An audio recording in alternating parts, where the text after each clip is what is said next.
먼저 제1장 뭐죠 제목이? 예, 최고선입니다. 이 최고선이란 말이 뭘까요? 하나님 자신을 얘기하는 거죠. 예. 자, 인간의 최고선은 하나님이시요 하나님뿐이시다. 일반적으로 하나님은 모든 피조물들의 최고선이라고 말할 수 있다. 이는 하나님이 만물의 창조자이시며 보존자이시고 모든 존재와 생명의 근원이시고 모든 선한 것들의 큰 기초가 되시기 때문이다. 모든 피조물들은 매 순간마다 영원하고 유일하시며 어디에나 계시는 존재이신 하나님에게만 의존하고 있다. 자, 이렇게 제가 문단으로 읽고 그 문단에 대한 내용들을 좀 살펴보려고 그럽니다. 자, 여기 보니까 인간의 최고선은 하나님이시다. 최고선이라는 개념으로 이제 바빙크는 글을 시작을 했어요. 그래서 이제 전체를 그렇게 풀어 나가겠다는 거죠. 글을 쓸 때는. 그래서 오직 하나님만이 최고선이시다. 인간에게 있어서. 예. 그래서 이 최고선이라고 하는 이 개념을 우리가 조금 여러분들이 자주 듣는 말로 하면 미학적이다, 에스테틱하다 이렇게 한번 생각 한번 해보시고 이해를 해보십시오. 왜냐하면 이 뒤로 계속 바빙크가 이 미학적 개념을 많이 지금 가지고 설명을 합니다. 우리가 보통 미학이다 이러면 서울대학에도 가면 미학과가 따로 있죠. 대학원에 미학과 이렇게 있습니다. 근데 미학이 그만큼 중요하니까 과를 따로 개설을 하는 거죠. 미학이라는 것은 우리가 알다시피 아름다움이잖아요. 아름다움에 관한 학문이 미학인데 최고선이라는 말은 말하자면 하나님만이 가장 최고로 아름답고 가장 고상하고 지고지순한 최고선이다. 그런 미학적 의미에서 이렇게 보는 거죠. 그래서 일반적으로 하나님은 모든 피조물들의 최고선이시다. 그리고 이는 하나님이 만물의 창조자시고 보존자이시고 모든 생명의 근원이시고 모든 선한 것들의 큰 기초가 된다. 여기서는 이렇게 번역을 해놨는데요. 자, 우리 성경 한번 찾아볼까요? 디모데전서 4장 4절 우리 한번 보십시오.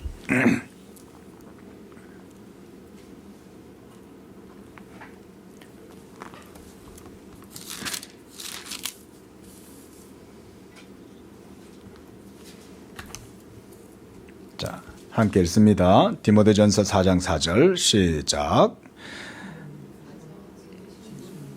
모든 것이 선함에 감사함으로 받으면 버릴 것이 없나니. 자, 뭐라고 얘기합니까? 하나님이 지으신 모든 것이 선하다는 거죠. 선하다는 얘기는 그 가운데 하나도 그러니까 버릴 것이 없는 거죠. 그래서 모든 피조물들은 어떤 상태냐? 매 순간 영원하고 유일하고 어디에나 계시고 존재이신 하나님에게만 의존하고 있다. 거기 보면 하나님에 대해서 세 가지로 말하죠. 영원하고 유일하시고 어디에나 계시고 존재하시는 하나님. 이렇게 세 가지로 표현을 합니다. 영원하다. 이 말은 우리가 말하면 eternity, 예? 아에테르니타스. 지금 이 뒤로 가면 이제 그런 얘기들도 라틴어로 막 합니다. 그 다음 유일하시다. 이건 우리가 말하자면 우니타스다. 그리고 어디에나 계신다. 요즘 우리가 4차 산업혁명, 그래서 지금 4차 산업시대다. 지금 이런 말을 하지 않습니까? 4차 산업시대의 특징은 유비쿼터스 시대죠. 어디를 가나 다 할 수 있잖아요. 이게 사실은 신학 용어가 그런 걸 씁니다. 우비키타스다. 하나님의 편재하심. 그래서 어디에나 하나님은 계신다. 하나님이 계시지 않는 곳은 하나도 없어요. 저 해저 이말리 속에도 하나님의 역사와 선하심이 거기 있고 저 우주의 끝자락에 있다면 그 끝자락에조차도 하나님의 이 아름다우심이 거기도 있는 거예요. 우리에게 보이지 않아도. 그러니까 어디에나 하나님은 존재하시지만 모든 피조물들은 바로 이 하나님에게 의존하고 있다고 말하고 있는 거예요. 그래서 이 뭐 할 얘기들이 많지만 뭐 그냥 넘어가고요. 매 순간마다 그랬잖아요. 자, 이런 개념들 우리가 생각할 때 매 순간 우리가 보통 시간을 생각하면 우리는 보통 선적 역사를 시작하죠. 그렇죠? 하나님의 창조가 시작되었으면 지금은 우리가 지금 여기 있다. 이런 우리가 보통 시간을 선적 역사로 이해를 한단 말이죠. 그런데 이거는 우리 피조물들이 가지는 시간에 대한 인식의 표상을 이렇게 할 뿐이지 실제로는 시간이 이렇게 선으로 이루어지진 않죠. 그래서 우리가 한번 발을 담궜던 강은 다시 되돌아오지 않는다 이런 말이 있잖아요. 그것처럼 우리는 다시 그 시간이 한 번 흘러간 시간은 결코 다시 돌아오지 않는다 이런 말이 바로 이런 말들이잖아요. 그러나 이 모든 피조물들이 그러나 시간 속에서 유지가 되고 있죠. 오늘도 지금도 시간을 흐르고 있고 그렇게 한데 이 모든 시간을 가만히 생각해 보면 이런 시간들은 모두가 다 하나님의 영원성에 우리가 성경적 표현을 하면 잇대어 있다. 하나님의 영원성에 기대어 부착되어져 있는 거죠. 자, 하나님께서 존재하신다면 하나님의 이 존재성이 모든 피조물들과 떨어져 있지 않고 모든 피조 세계가 하나님께 의존되어져 있다고 그랬잖아요. 의존되어져 있기 때문에 거기도 보면 매 순간이라는 표현을 쓰는 거예요. 매 순간이라는 말은 찰나, 뭐 불교에서는 찰나라는 말을 쓰는데, 자, 요거를 우리가 나누면 계속 더 미분하면 어떻겠어요? 우리가 계속 미분에 들어가면은 사실 이거 의미 없죠. 계속 하면 요걸 또 쪼개고 또 쪼개고 또 쪼개 보세요. 예? 쪼갤 수가 없잖아요. 예? 그러니까 시간은 사실은 이렇게 어떤 지속이라든가 유지 이런 것 속에서 계속해서 이게 시간이 이렇게 흘러가는 게 사실은 아니에요. 그래서 철학자들도 이런 것에 대해서 뭐 얘기를 많이 하는데 뭐 지금 그런 얘기까지는 하지 말고요. 그러니까 뭔 얘기냐면 모든 것은 하나님의 전능하신 능력, 여기에서는 영원하고 유일하고 어디에나 계시는 그 하나님께 의존되어 있다는 거죠. 이게 우리가 말하자면 말씀 신학이 이런 거예요. 로고스 신학. 예? 로고스. 말씀 신학이라는 게 하나님의 말씀으로 모든 세계가 지어진 줄 우리가 아나니 그랬죠? 그 다음에 이 말씀으로 하나님이 지금은 만물을 어떻게 하셔요? 붙드시고 라고 말씀하죠. 하나님이 만물을 말씀으로 붙들고 계신다는 얘기는 모든 피조 세계의 피조성들은 하나님의 신적인 작용이라고 표현하면 좀 그렇고, 신적인 섭리, 하나님의 보존, 통치, 사역, 그렇게 말하면 되겠죠. 워크다. 하나님의 사역에 의존되어져 있는 게 모든 피조 세계잖아요. 그렇다면 보세요. 자, 이것이 사실이라면 하나님의 영원하심과 유일하심과 어디에나 계시는 이 우비키타스이신 이 하나님이 어디에나 계신다면 우리가 피조물들을 그러면 어떻게 바라볼 수 있겠어요? 우리가 이런 도식으로 안 보고 진화론적으로 빅뱅의 논리로 보면 상상이 안 되죠. 그냥 우연히 생긴 거잖아요. 빅뱅이. 그리고 진화론이라면 장구한 사람으로서는 계산을 할 수 없는 그런 장구한 세월에 의해서 어쩌다가 번개가 쳐갖고 미생물이 화학물이 그냥 생겨나가지고 거기서부터 생명의 현상이 일어나가지고 수십억 년 동안 일어나서 된 거다.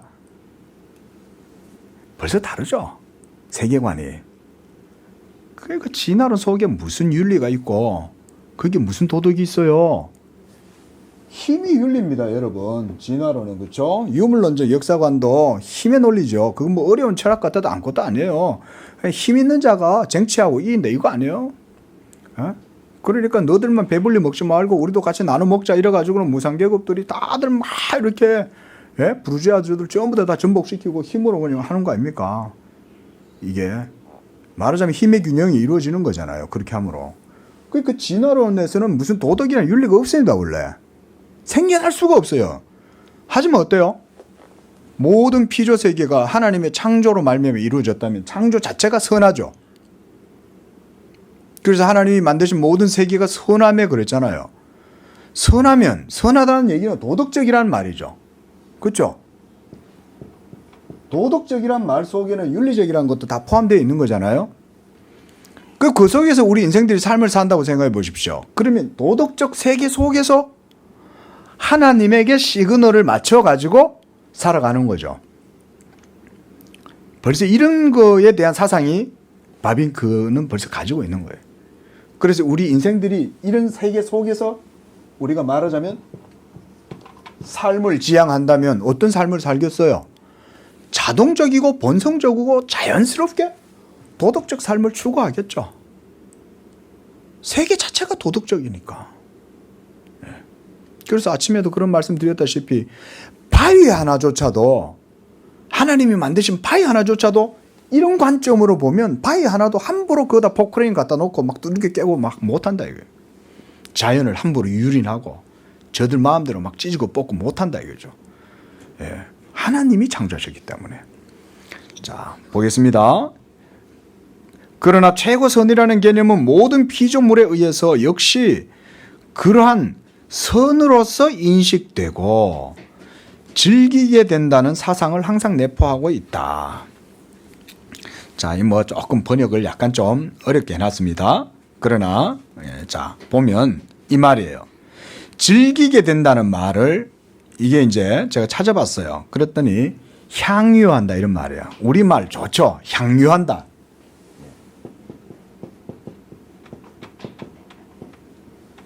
이 향유라는 말은 신학적인 용어입니다. 이거는. 향유라는 말은 우리가 하나님의 구원도 향유합니다. 향유하는 겁니다. 우리가 구원을요. 우리가 구원을 받는다 이 말은 우리가 보통 구원을 받는다는 표현 쓰잖아요. 그런데 이 받는다는 말은 다른 의미로 말하면 향유한다, 누린다는 말이에요. 누린다 우리말로. 향유한다, 누린다는 말이 같은 거잖아요. 그러니까 이때는 하나님이 창조하신 모든 세계 자체가 향유하고 있다는 거예요. 피조 세계도. 자, 이런 개념이 어디서 나옵니까? 로마서에서도 나오죠. 자, 좀 이따 보고. 자, 그래서 이걸 즐기게 된다는 이런 사상이 이 최고선이라는 개념 속에 포함되어 있다는 거예요. 자, 요거 설명해 드릴게요. 자, 이 하나님이 계십니다. 우리가 이건 뭐 플라톤의 이데아는 아닙니다. 여러분 오해하지 마세요.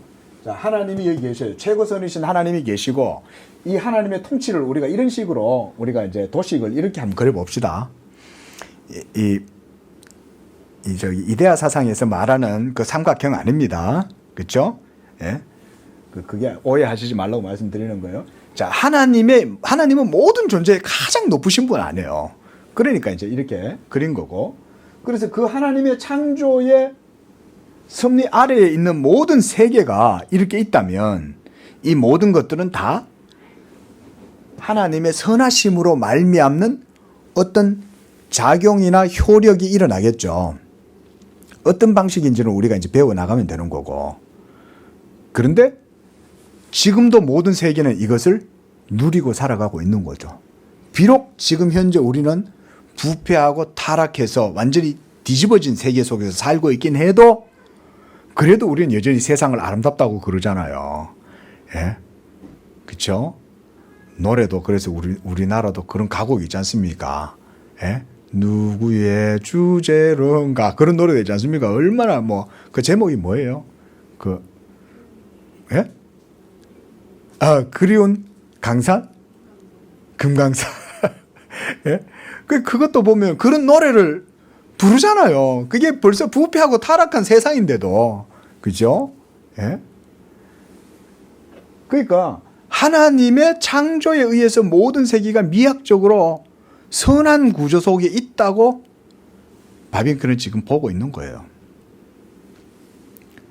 그래서 그 속에 있는 모든 피조 세계조차도 그것들을 선한 것으로서 인식되고 이렇게 해놨어요. 여기 보면. 그 인식한다고 그랬어요. 자, 이게 무슨 말인가? 성경에도 이런 표현이 있습니다. 한번 볼까요? 로마서 8장.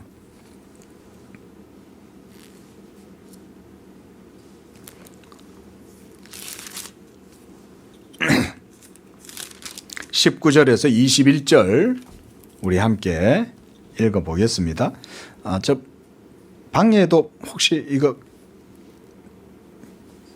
켜져 있습니까? 방에도 이게 좀 켜주시면은 그 건우한테 그거 좀 켜달라고 그러면 아마 건우가 켤 수 있을 겁니다. 자, 우리 한번 읽어보겠습니다. 로마서 8장 19절에서 21절까지 시작. 그 바라는 것은 피조물도 썩어짐의 종로로 단 데서 해방되어 하나님의 자녀들의 영광의 자유에 이르는 것이니라. 피조물이 다 이제까지 함께 탄식하며 함께 고통을 겪고 있는 것을 우리가 아느니라 라고 말하고 있죠. 자, 지금 모든 피조 세계가 아담의 타락으로 말미암아 모두가 다 함께 허무한데 굴복하게 된 거죠. 피조 세계가. 그래서 하나님의 창조 세계가 지금 다 오염되고 인간의 죄로 말미암아 그 다음에 저주 가운데 있고, 그래서 모든 만물이 다 썩어짐의 종로로 탄 데서 썩어짐의 종로로를 지금 하고 있는 거죠. 사망의 기운이 온 세상에 지금 드리워져 있는 거잖아요. 그걸 보고 썩어짐의 종로를 한다는 거예요. 그래서 이런 상태다. 한마디로 전복된 상태인 거죠. 그런데 보니까 피조물들도 뭘 바라고 있다는 겁니까? 하나님의 자녀들의 영광의 자유에 이르기를 원한다는 거예요. 그러니까 처음 창조했을 때 이 첫 창조 세계의 상태가 뭘 하기를 바란다는 겁니까? 피조물들이 회복되기를 바라고 있다는 거예요.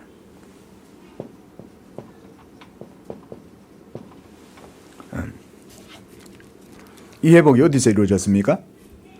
예수 그리스도로 말미암아 만물이 새롭게 되는 거죠. 예? 지금은 아직 우리가 만물이 새롭게 된 것을 보지 못하였지만 바울도 이렇게 말하죠. 우리가 아직 만물이 그의 발 아래 완전히 무릎 꿇는 것을 보지는 못하였지만 이렇게 말해요. 사도 바울도. 그러니까 마지막 날이 되면 어떻게 된다는 거죠? 모든 만물이 다 그리스도 예수 앞에 무릎을 꿇게 되고 예수의 영광이 모두가 다 드러나게 될 거다. 예? 그게 마지막 날인 거죠. 그때가 되면. 자, 이런 걸 제가 지금 왜 보냐면 여기서 지금 바빙크는 최고선이라는 개념은 모든 피조물들 속에까지도 다 뿌리를 내려가지고 영향을 미치고 있다는 거예요. 우리가 그걸 그래서 미학적이다 그러는 거예요. 미학적. 이게 미학인 거죠. 예. 그 정도 볼게요. 물론 그것이 생명 없는 것들이나 비이성적인 피조물들인 경우에는 그렇게 타당한 것은 아니다라고 말해요. 번역이 타당하다 이렇게 해놨어요. 자, 어쨌든 그런 의미입니다. 그래서 그들이 소유하는 것이란, 그러니까 말하자면 우리가 돌, 무생물도 있잖아요. 돌, 유기물 말고 돌들, 바위들, 뭐 이런 것들, 나무들, 식물들 이런 것들이라고 할 수 있겠죠.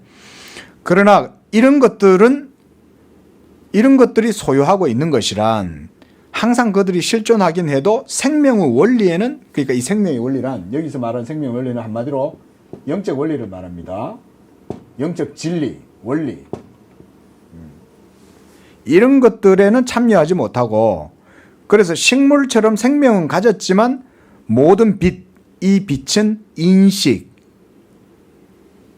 활동 이런 의미입니다. 이 지성의 빛, 라치오 이런 말이에요. 그래서 그런 빛이 결여되어 있고 동물처럼 실존하고 생명도 있고 모종의 의식을 받았지만 그들 주위에 있는 볼 수 있고 감각할 수 있는 것들에 대한 인상만 가졌을 뿐이다. 번역을 뭐 이렇게 해놨지만 뭔 말인지 알겠어요. 자, 우리가 동물들을 보면 동물들하고 우리가 나름대로 뭐 교제를 하고 동물들도 사물을 파악하잖아요. 그 유명한 우리나라에도 그런 일화가 있지 않습니까? 동물이 자기 주인이 술을 먹고 그냥 풀밭에 누워 자는데 풀밭에서 뭐 불이 났어요. 그러니까 이 개가 물에 들어가 가지고는 자기 몸에 물을 묻혀가 와서 그 자기 주인에게로 막 몰려오는 그 불길을 개가 잡았다. 이런 게 있잖아요. 그리고 요즘부터 유튜브가 있어갖고 유튜브에 보면 동물들이 정말 그게 놀랍지 않습니까? 동물들이 정말 자기 주인을 지키기 위해서 얼마나 그 영등합니까? 그 진돗개 이런 거 있잖아요. 우리나라에. 그 어떤 유튜버 하나가 올려놨는데요. 개가 정말 똑똑하더라고요. 야, 저렇게 똑똑하냐. 그런 걸 보면 하나님이 동물들을 만들어 놓은 게 그런 걸 통해서도 어느 정도 우리가 볼 수 있는 거예요. 비록 지금 이렇게 오염되고 부패하고 그래서 썩어짐의 종로로 타고 있지만 그런 상태이긴 해도 그 정도인데도 동물들에게도 하나님이 창조한 나름대로의 지성과 형상이 있는 거죠. 그러면 우리 사람들은 어떻게 했어요? 우리 사람은 그것과는 비교할 수 없잖아요. 얼마나 뛰어나겠어요, 사람의 존재가. 비록 타락하고 부패하고 오염돼서 썩어져 있는 이런 상태라도 인간 속에는 엄청난 것들이 있는 거예요. 그래서 자, 그다음 보겠습니다. 그들이 깨닫는 것이란 땅의 것이지 하늘의 것이 아니다. 이러다 시간 많이 가겠다. 그냥 빨리 가야 되겠다. 자, 그래서 이런 동물들은 이 유기물들은 깨닫는 것이라고 하는 것은 인식하고 촉각을 느끼고 이런 것들은 땅의 거죠. 영적인 것들이 아니죠. 그래서 하늘의 것이 아니다. 영적인 것에 대한 인식이나 지각, 지식이 있는 것은 아니라는 거죠. 즉 그들은 현실적이고 유효한 것들을 알고 기쁨을 느끼는 정도이다. 그래서 주인이 맛있는 거 주면 갈비뼈 주면 좋아하고 이런 정도죠. 동물들은. 그래서 참다운 것, 선한 것, 여기서 말하는 선한 것이란 이거죠. 최고선이신 하나님의 선을 말하는 거죠. 이런 하나님의 선에 대한 아름다운 관념, 이런 에스테틱, 미학적 개념이 인간 외에는 없어요. 그래서 그들이 소유하고 있는 것이란 감각적인 의식이나 욕구, 이거 전부 다 지금 동물을 말하는 겁니다. 그 감각적인 것을 통해서 만족하고 영적인 것에까지는 이룰 수가 없다. 그렇죠? 하지만 인간의 경우는 어때요? 전혀 다르다는 거죠. 인간은 처음부터 여기서부터 우리가 조금 주의해서 봅시다. 하나님의 모양과 형상을 따라 창조된 거예요. 그의 신적 기원과 신적인 여기서는 뭐 유사관계다 이렇게 해놨는데 이거는 하나님의 형상을 닮았다 이런 말입니다. 그래서 그 관계를 지워버리고 파괴할 수 없어요. 본성에. 자, 여러분들의 본성에 심겨진 하나님의 형상이 새겨져 있기 때문에 이 형상을 제거할 수 없어요. 이걸 제거하면 내가 죽어야 돼. 그래서 그런 하나님의 형상 속에 창조되었지만 죄 때문에 지식과 의와 거룩의 고상한 속성들을 이제는 잃어버렸죠. 그러나 여기에서 우리 칼빈주의는 이렇게 말합니다. 그러나 잃어버렸다고 할지라도 완전히 다 잃어버린 건 아닌 거예요. 그래서 이 형상에 찌꺼기가 남아있어요. 여기서는 지금 작은 잔여물이다 이렇게 이제 번역을 해 놓으셨습니다. 그래서 칼빈도 이거에 대해서 얘기하죠. 인간에게는 하나님이 주신 종교적 형상이 있어서 이것으로 우리가 여전히 하나님을 인식하는 데 있어 충분하죠. 우리 한 번 더 로마서 말씀 보겠습니다. 로마서 자 1장 말씀. 자, 이것을 사도 바울은 로마서 1장 19절에서 뭐라고 말합니까? 우리 1절 19절과 20절 함께 읽어보겠습니다. 시작. 이는 하나님을 알만한 것이 그들 속에 보임이라 하나님께서 이를 그들에게 보이셨느니라. 창세로부터 그는 보이지 아니하는 것들 곧 그의 영원하신 능력과 신성이 그가 만드신 만물에 분명히 보여 알려졌나니 그러므로 그들이 핑계하지 못한다. 핑계하지 못하는 거예요. 왜냐하면 이게 각인되어져 있기 때문에 새겨져 있어서 이거 핑계 못합니다. 예. 이것들은 그의 모든 직책, 이게 직책이란 말로 번역을 해놨습니다. 이것도 조금 번역이 그래요. 자, 양심의 죄책으로 이렇게 보시면 될 것 같아요. 양심의 죄책. 그러니까 인간은 최고선이신 하나님이 여기 계시잖아요. 네? 최고선으로서 하나님이 계시는데 인간은 미학적 존재이기 때문에 이 최고선이신 하나님을 눈을 뜨면 어디든지 다 인식할 수 있는 거예요. 네? 동물 하나도 도덕적이잖아요. 안 그래요? 아니 그 유튜브에 나오는 개들과 동물들을 보세요. 예? 자기 새끼를 보호하기 위해서 그 윤리적인 의무를 다하지 않습니까? 그렇죠? 그래 우리 금수만도 못한 놈이라는 말은 인간에게만 적용되는 거예요. 예? 개조차도 자기 주인한테는 엄청 충성하잖아요. 그 어린이가 막 모르니까 그냥 계단을 굴러 내려가려고 그러는데 고양이가 가가지고 그 아이를 막는 거예요. 고양이가 입에서 가만히 보다가 저 녀석 봐라 이러는 거지. 그 고양이가 어디서 배웠겠어요? 고양이도 하나님이 창조하신 고양이만의 본성 속에 이런 게 선이라는 게 각인되어 있는 거죠. 안 그래요? 유튜브가 이럴 때 보면 유용해요. 왜냐하면 세계 토처에서 일어난 일들을 다 사람들이 찍어가 보여주니까 보편적이라는 것을 확인할 수 있잖아요. 우리 집에 있는 고양이하고 개만 그랬어. 그러면 에이 어쩌다가 그랬겠지 라고 하겠지만 세계 도처에 있는 모든 짐승들이 다 그러고 있으면 도덕적인 거죠. 호랑이조차도 옛날에도 보면 그렇게 무서워도 호랑이도 사람한테 어떨 때는 의리를 한다잖아요. 그런 얘기 있잖아요. 그런 얘기가 그러니까 없는 얘기가 아닌 거예요, 이게. 예? 자, 이렇게 찌꺼기들이 남아있고, 그러나 인간은 이런 직책, 그러니까 이런 미학적 존재이므로 이런 죄책을 느끼기에 충분할 뿐만 아니라 그가 이전에, 그러니까 처음 창조되었을 때 이 이전 형상이라고 하는 것을 그 옆에 적어놔 보세요. 원형상 이렇게 적어놔 보세요.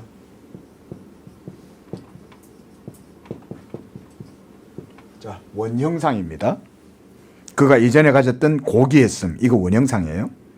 그리고 그의 신적 소명, 하나님이 창조하신 뜻이죠. 인류를 창조하신 뜻, 이게 소명이죠, 우리 인간들에게. 그래서 하늘의 운명, 우리는 하나님을 의지하고 하나님의 목적과 섭리와 뜻을 따라서 살아가야 한다는 그 운명을 계속 상기시키는 거죠. 그래서 스콜라 철학자들은 존재론적 신존재 증명을 얘기하는데 그 중에 하나가 목적론적 증명이라는 게 있습니다. 이 철학자들이 이제 중세 스콜라 철학자들이 이제 이렇게 이제 말을 한 거예요. 목적론적이다. 세계는 우리가 잘은 모르겠지만 뭔가 모두가 다 한 목적적으로 가더라. 그게 그 목적이 뭔지는 모르겠지만 모든 세계는 어떤 목적을 향하여 가고 있다. 그래서 이 세계가 봐라.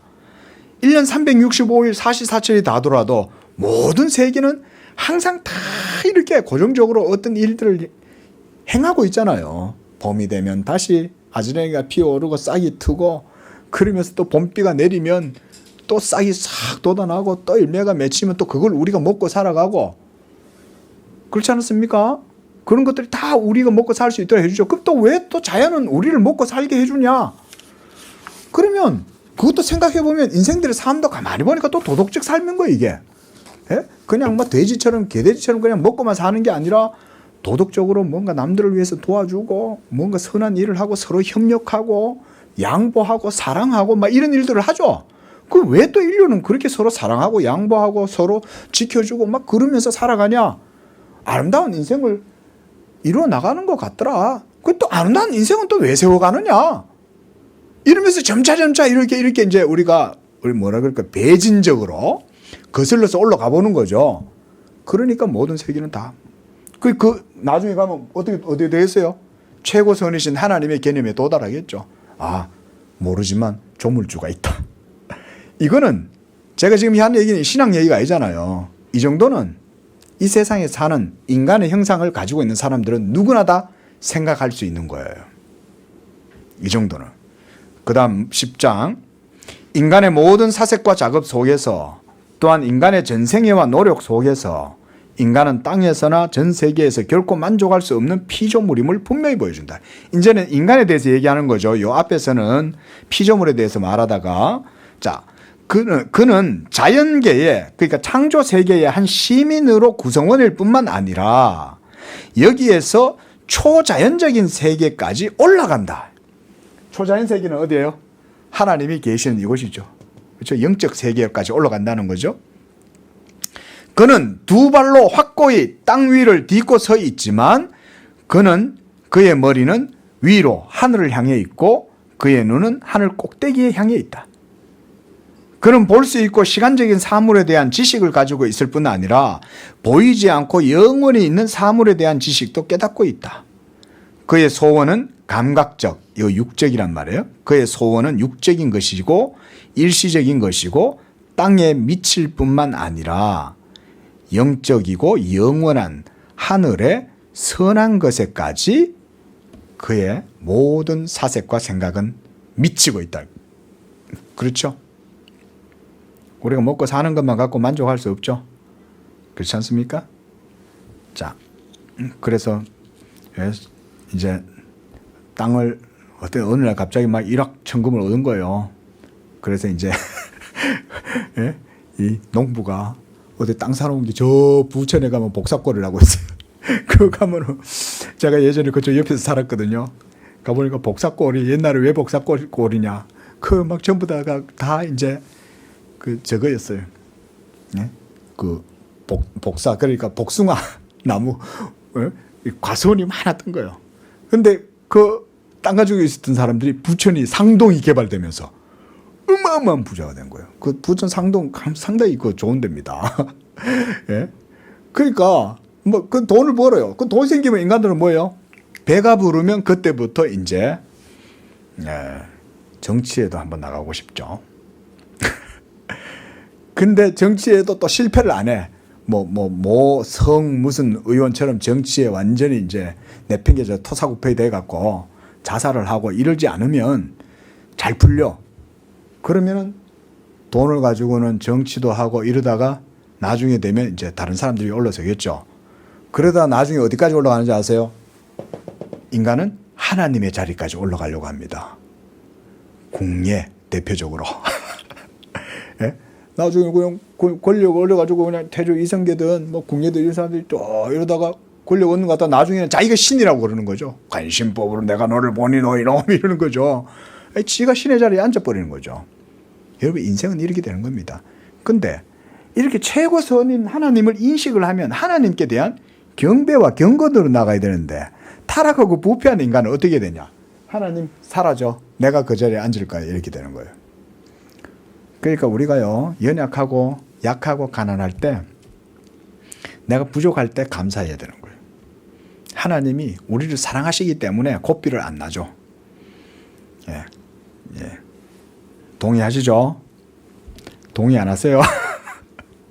자, 동물들이 가지고 있는 감각적인 지식과 이건 그냥 읽을게요. 감각적인 지식과 의식을 인간도 가지고 있다. 그러나 그것을 넘어 인간은 사고할 수 있고 감각적 표상, 이 현상 세계에서 비물질적인 사상의 세계, 정신적인 세계죠. 이 정신적 세계와 영원한 이념, 관념의 영역에까지 올라갈 수 있도록 총명과 이성을 부여받았다. 예. 그래서 인간의 사색과 아는 것은 비록 그것이 두뇌에 제한될지라도 그들의 본질에 있어서 전적으로 영적인 활동이요. 그의 눈으로 보고 그의 손으로 만지는 사물들의 경계에 훨씬 넘어.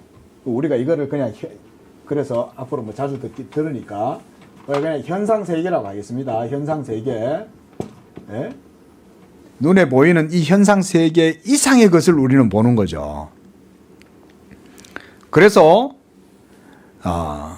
그런 사색을 통해서 우리는 볼 수 없고 만질 수 없지만 그러나 현상 세계 이상, 플라톤은 이런 것들을 예지계 이랬지 않습니까? 그런데 이런 그런 세계 이상의 것을 실제적으로 실존해 있고 그래서 땅의 물질보다 더 본질적인 실제를 소유한 그런 영적 세계와 우리는 관계를 맺고 있다는 거예요. 이제 이 영적 세계가 플라톤이 얘기한 이데아는 아니라 그랬죠. 그러니까 이것은 지금 말한 이런 영적 세계란 여러분들이 이제 이걸 통해서 배우는 거예요. 이게 뭐냐? 이 영적 세계가. 이 영적 세계. 그러니까 인간은 이 땅에서 살지만 그래서 육을 가지고 살고 또 부패하고 타락한 형상을 가지고 있지만 그럼에도 불구하고 인간은 이 현상 세계 안에서만 만족하고 살지 못하죠. 그래서 미학적 존재인 거예요. 미학을 추구할 수밖에 없는 거예요, 인간은. 그러니까 위로 영적인 것으로까지 항상 이 생각이 올라가는 거예요. 거슬러서. 영원한 것을 사모하고. 그래서 전도서 3장 11절 말씀도 우리 한번 찾아보겠습니다. 그래도 이 성경을 찾아보면서 가는 게 좋아요.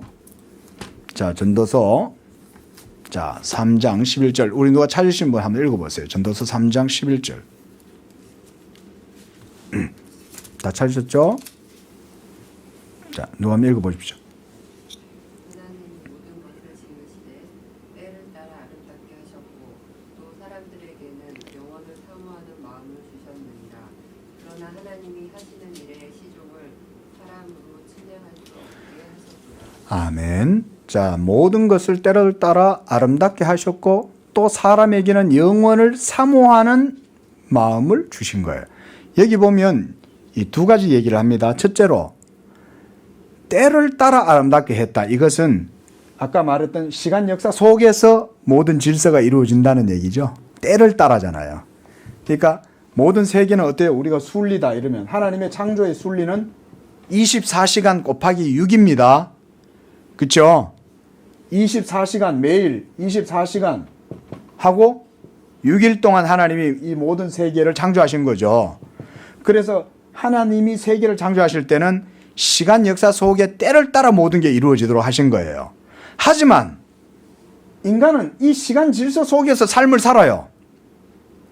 그래서 우리는 이 시간의 물리적인 어떤 한계를 우리는 벗어날 수 없잖아요. 벌써 저는 피곤해요. 벌써 이제 땀이 조금씩 나기 시작해요, 이제. 왜냐하면 아침부터 이제 일어나가지고 지금까지 이러고 있으니까. 그럼 이제 오후 되면 이제 그 시간의 용량이 다 차갖고 이제 오후가 되면 이제 집에 가자면 이제 퍼지는 거예요. 여러분들도 마찬가지 아닙니까? 하루 종일 일하면 집에 들어가면 그날 하루 힘든 일 하면 반드시 힘들죠. 예? 하지만 그럼에도 불구하고 그런 시간 속에 살아서 그런 순리와 질서를 지켜야 돼요. 우리는 시간 질서를. 그러나 우리는 시간에 매여 있지 않죠. 우리는 영원을 사모하는 거죠. 지금 바빙크는 그런 관점에서 설명을 하는 거예요. 자, 그래서 그가 찾고 있는 것은 혼돈될 실제가 아니다. 이건 약간 번역이 그래요.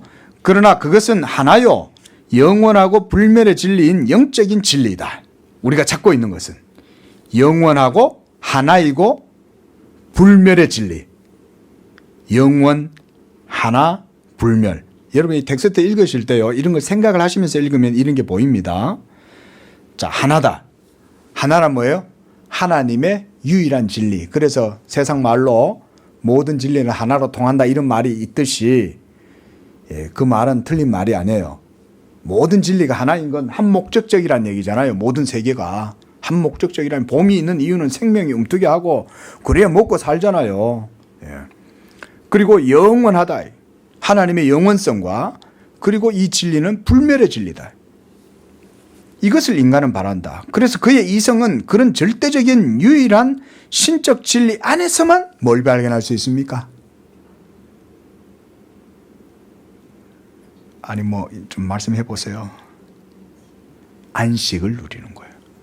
이게 인간의 미학적 존재인 거예요. 여러분들 우리가 미학적으로 하나님의 존재에 대해서 인식하고 명상이란 말은 안 되고 묵상을 하고 사색을 하면 하나님의 계시의 사색을 하는 거죠. 예. 명상도 계시를 명상한다 그러면 괜찮아요. 근데 명상이란 말을 오늘날 기독교계 안에서도 일각에서 이 명상을 내 안에서 뭔가를 찾는다. 이거는요, 요가하고 같은 거예요. 그래서 우리가 용어를 명상이란 용어를 안 쓰는 거예요. 묵상이란 용어조차도 요즘 쓰기가 조심스러워요. 묵상은 좋은 거잖아요. 침묵한다 이 말 아니에요? 그런데 묵상을 하는데 뭘 묵상해야 돼요? 내 마음의 도를 묵상해야 됩니까? 하나님의 말씀을 묵상해야 됩니까? 하나님의 말씀을 묵상해야 된다는데 콰이트 타임이라 이러면서 앉아가지고는 그때부터 이게 뭐 불교에 앉아갖고 승려나 성경을 앞에 놔두고도 묵상은 안 하고 자기 마음을 묵상하는 거는 인도에 뭐 요가나 다를 바가 뭐가 있어요. 그래서 요즘은 좀 조심해야 돼요. 그래서 묵상 큐티를 그래서 어떤 목사님은 이런 시대의 사조 때문에 큐티 하지 마세요 이렇게 말해요. 왜냐면 큐티를 하면 하나님의 말씀을 묵상은 안 하고 앉아가지고 눈만 감고는 자기 세계로 빠져들어가는 거죠. 그러면 그게 결국 불교하고 같은 거죠. 다 같이 만나는 거죠. 그 속에서. 그래서 묵상하지 마라. 그래서 우리는 명상이란 말 자체를 안 쓰죠. 명상이란 것은 그쪽에서 쓰는 말이니까. 예. 어쨌든 간에 이렇게 하나님의 말씀 안에서만 우리는 진리 안에서만 안식을 발견할 수 있어요. 예, 이게 중요하죠. 예, 그래서 우리가 말씀을 배워야 됩니다. 하나님의 말씀을 듣고 바르게 배워야 영적으로 바른 이해를 얻고 하나님이 내게 이런 은혜를 주셨구나. 나의 영혼을 구원하기 위해서 이런 의를 이렇게 행하심으로써 이루셨구나. 그래야 우리가 참된 감사도 나오죠. 복음의 안식도 이런 것에서 누릴 수 있잖아요. 자, 인간 역시 동물과 똑같이 감각적인 욕구를 가지고 있다. 그러므로 인간은 음식에 대한 욕구, 마시고 싶은 욕구, 빛과 공기에 대한 욕구, 일과 휴식에 대한 욕구를 느낀다.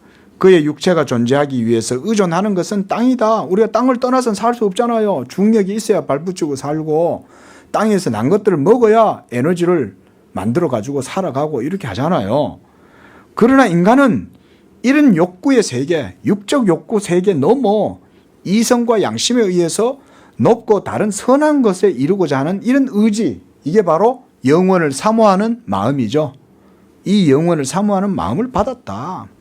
그래서 즐겁고 유효한 것들은 장소와 때에 따라서 그것들 나름대로의 가치를 가질지라도 이런 세속적이고 세상적인 것, 육적인 것, 땅에 있는 것들로 사람은 만족하지 못한다 이 말이에요.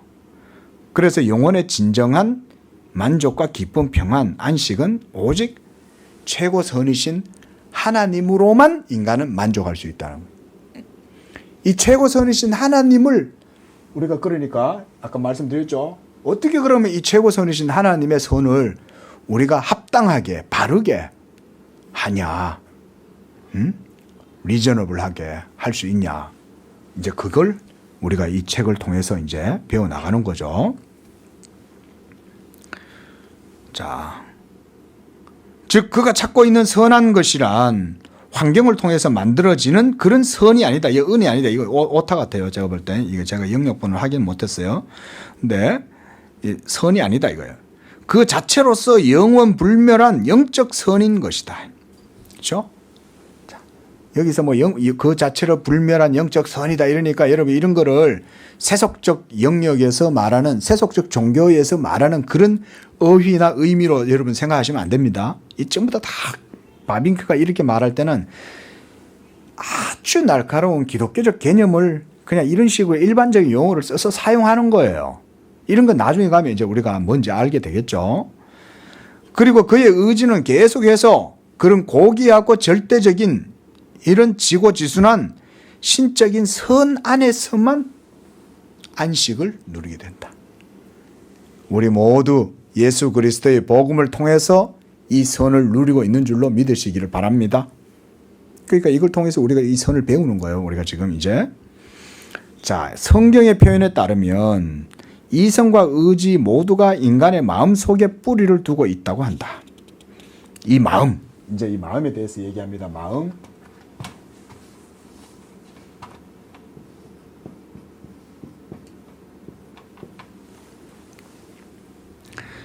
자, 이 마음에 관해서 잠언 기자가 그로부터 생명의 근원이 나오기 때문에 잠언 4장 23절 보세요.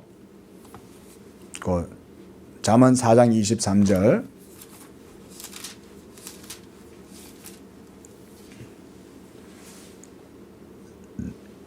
함께 보겠습니다. 시작. 모든 지킬 만한 것 중에 더욱 내 마음을 지키라. 생명의 근원이 이에서 남이니라. 이 성경은 뭐 이런 거 하시려면 빨리빨리 찾으셔야 돼요. 예? 자, 이 잠언 4장 23절 말씀이죠. 그래서 생명의 근원이 어디서 나온다고요? 마음에서 나오는 거예요. 예? 여러분, 마음이 뭐예요? 마음이 뭐예요?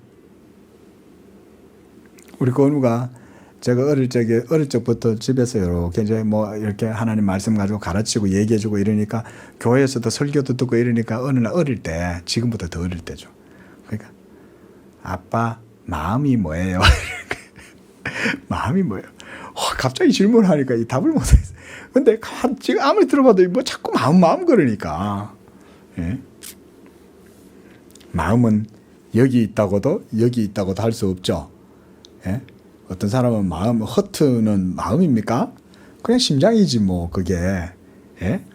우리의 전 모든 총체적인 자아가 사실은 마음체죠, 마음체. 그렇잖아요.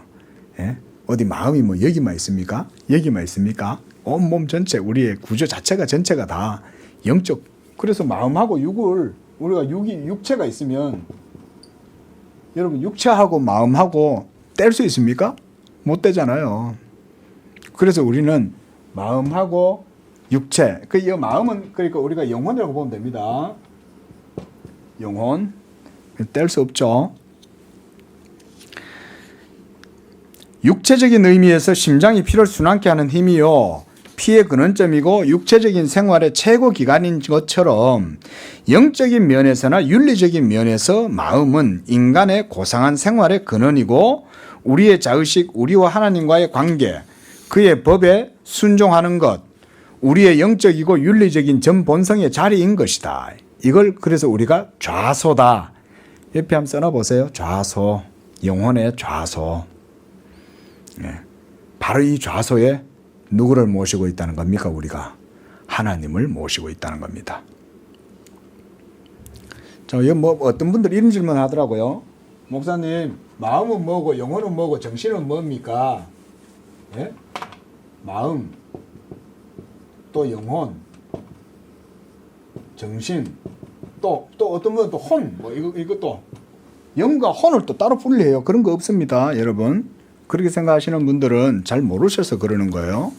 자, 마음과 영혼, 정신 이거요 다 같은 겁니다. 그냥 마인드, 스피리트, 소울 이러면 다 똑같은 거예요. 이게 전부 다. 예. 그리고 우리는 혼과 영과 할 때도 혼은 말하자면 개념적으로 그냥 말하는 거예요. 혼하고 영하고 따로 떨어져 있다 이래 이해하면 일 안 해도 됩니다. 이게 3분설이 돼요. 예. 아셨죠? 3분설 아니에요. 우리는 기독교는 사람은 육체와 영혼 이 두 가지만 있어요. 그래서 죽으면 우리의 육이 죽고 영혼은 몸에서부터 이탈돼 나옵니다. 예. 자, 그래서 우리가 아까 봤던 전도서 3장 11절에 하나님께서는 사람의 마음 속에 세계를 두셨다. 하나님은 그의 때를 따라 모든 것을 시간 질서 속에 순리대로 조화롭게 하셨다. 이게 미학에서 순리, 조화 이 굉장히 중요하잖아요. 조화미잖아요. 대칭을 이루죠. 예술가들도 보면 이 대칭을 이루는 대칭의 구조를 예술의 테마로 삼는 사람들도 있거든요. 예? 그러니까 이 조화가 얼마나 중요하냐 그런 걸 통해서 알 수가 있는 거죠. 자, 그래서 그분의 작정하신 때를 통하여 순간마다 곧장 모든 것이 일어나도록 하셨다. 자, 이거 보세요. 아까 제가 이 선적 역사를 설명했었죠. 선을 쭉 그었어요. 그죠? 이게 우리의 시공간 역사에 대한 우리의 표상이에요. 실제로 시간이 이렇게 되진 않아요. 하지만 우리는 지금 현재 이 시간을 계속 지금 시간이 째깍째깍 흘러가고 있어요. 자, 그런데 이 모든 시간은 시간 자체에 의해서 동력을 가집니까? 시간 자체 스스로 운동력을 가지는 건 아니죠. 그 동력이 어디서 나오겠어요? 하나님이 있게 하시는 거지. 그렇지 않습니까? 시간이 자기 스스로 째깍째깍 돌아갑니까? 시계조차도 이 속에 배터리가 있어야 되는 거고 태엽으로 감아야 되고 동력이 있어야 되는데 모든 세계도 마찬가지인 거죠. 그래서 모든 것들은 하나님께로부터 이렇게 이루어진다. 그래서 역사는 그 전체에 있어서나 그 부분에 있어서 하나님의 계획에 대한 대답이요, 그 계획의 영광을 나타낸다. 이것도 조금 번역이 이상해서 제가 봤더니 이제 이거는 하나님의 계획에 대한 어떤 일치다, 이런 표현도 괜찮고, 그 다음에 그 계획이란 말은 경륜. 그때 당시에 이분은 경륜이란 말보다는 이렇게 했던 것 같아요. 자, 이 경륜의 영광을 나타낸다. 그렇죠? 우리가 시간을 하나님이 지금 현재 지구를 모두 다 돌아가게 하고 모든 시간 질서가 순리 가운데 이루어지도록 하는 이런 섭리 자체가 하나님의 경륜이 있기 때문에 돌아가는 거죠. 그게 목적인 거죠. 시간의 역사도.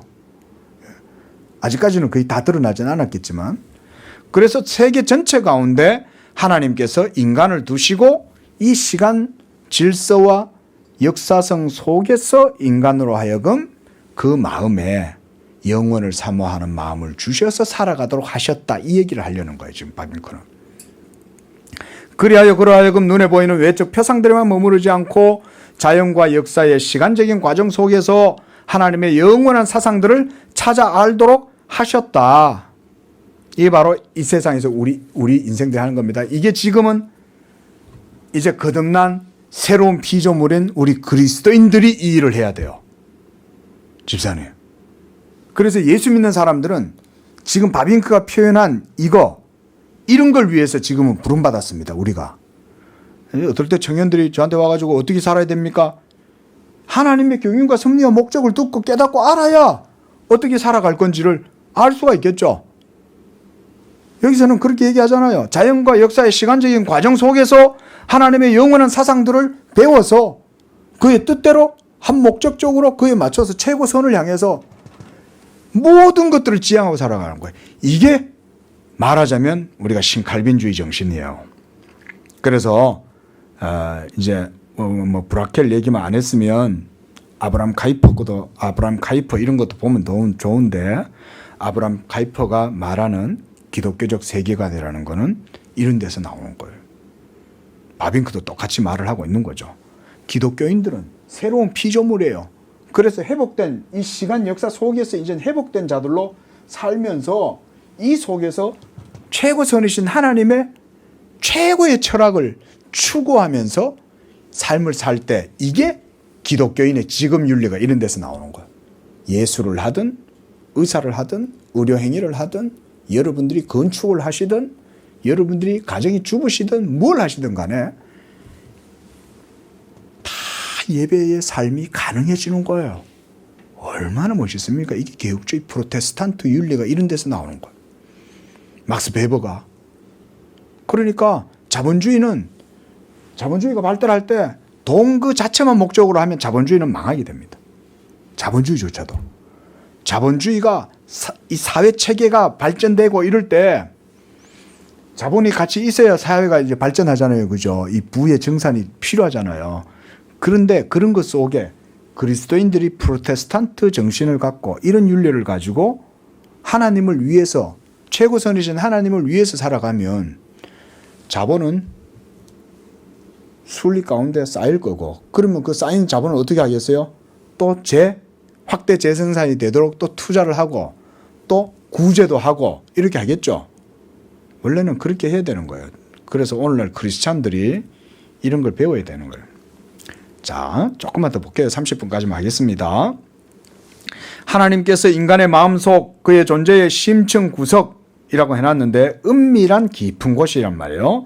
이 은밀한 깊은 곳에 그의 인격의 핵심 속에 심어 놓으신 이러한 영원한 것에 대한 소원, 여기에 라틴어를 갖다가 이렇게 붙여놨습니다. 그래서 데시데리움 아에테르니타티스, 이렇게 이 중요하기 때문에 이렇게 적어 놨겠죠.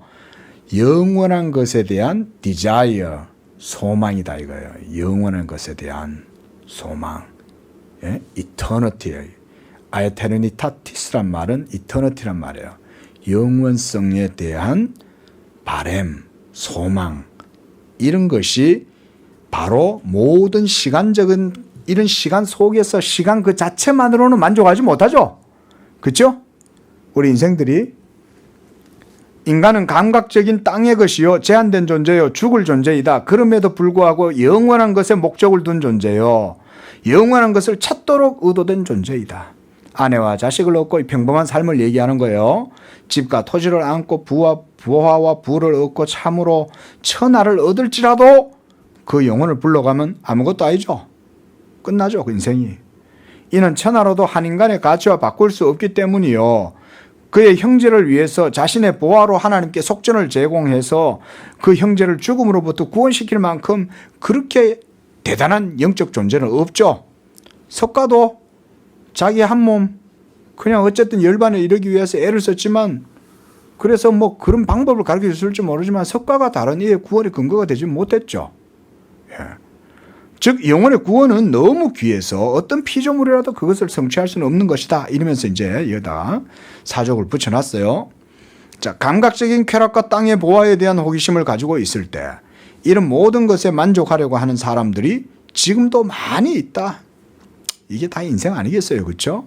그렇죠. 좀 더 좋은 차, 좀 더 좋은 집, 예? 삐까버져 내 자식만큼은 더 좋은 거 먹이고 입히고 뭐 이루고 사는 걸 인생의 최고 목적으로 사는 사람이 인생들이잖아요.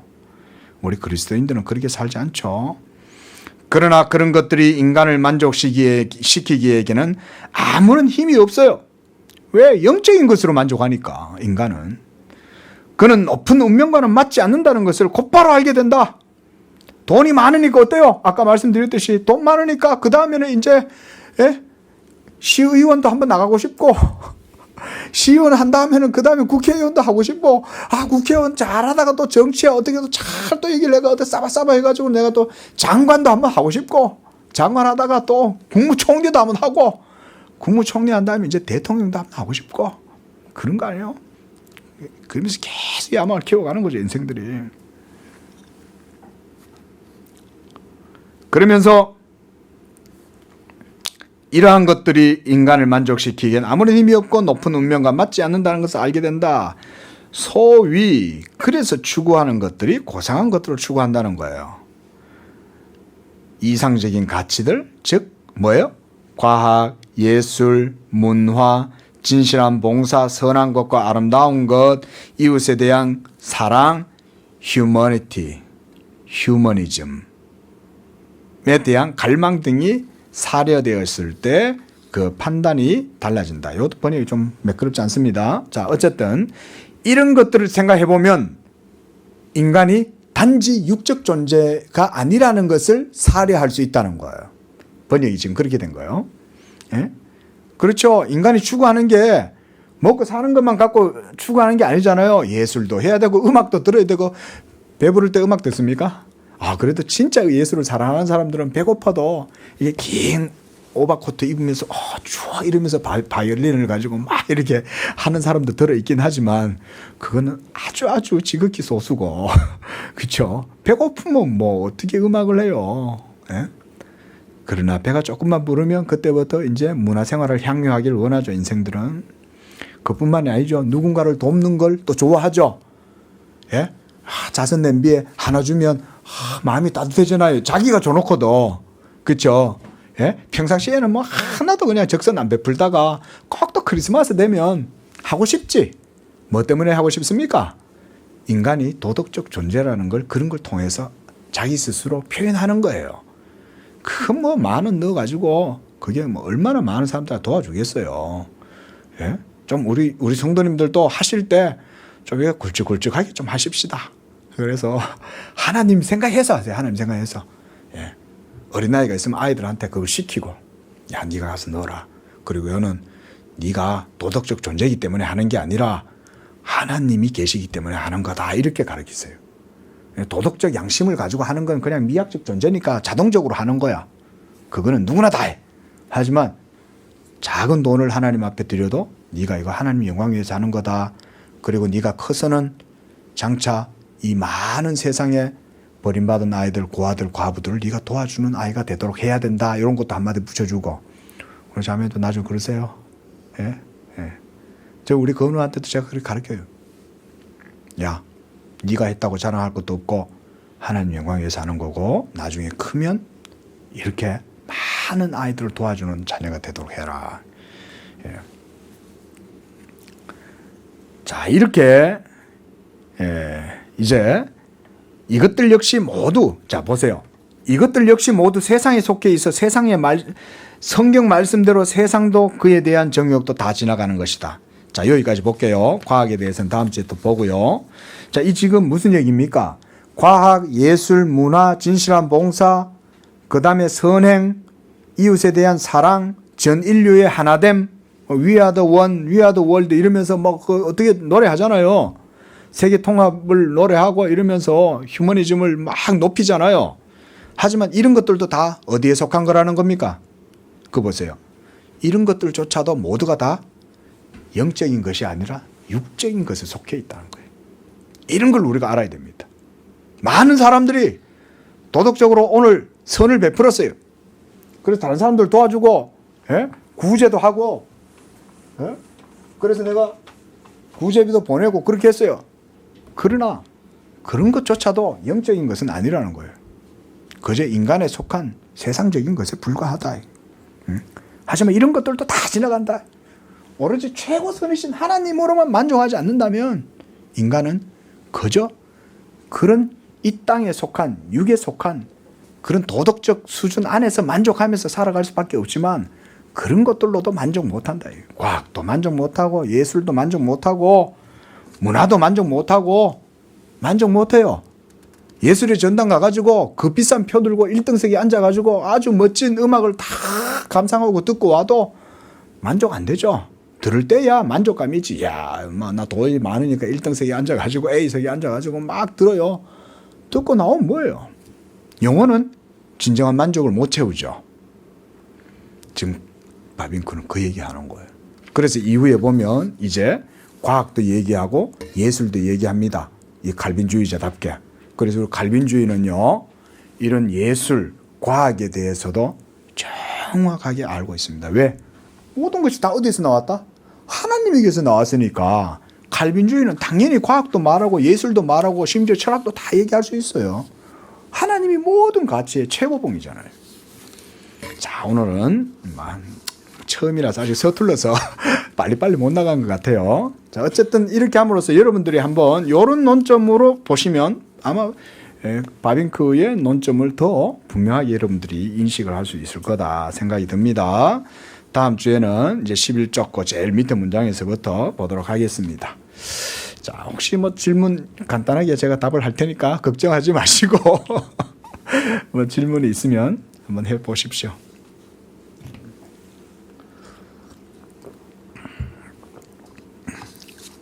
다른 질문들은 없으시고 뭐 이거 외에도 혹시 우리 성경에 관련된 거라든가 신앙에 관련된 거 있으시면 또 논외의 것도 질문하셔도 괜찮습니다. 네, 한번 말씀을 한번 해보시죠.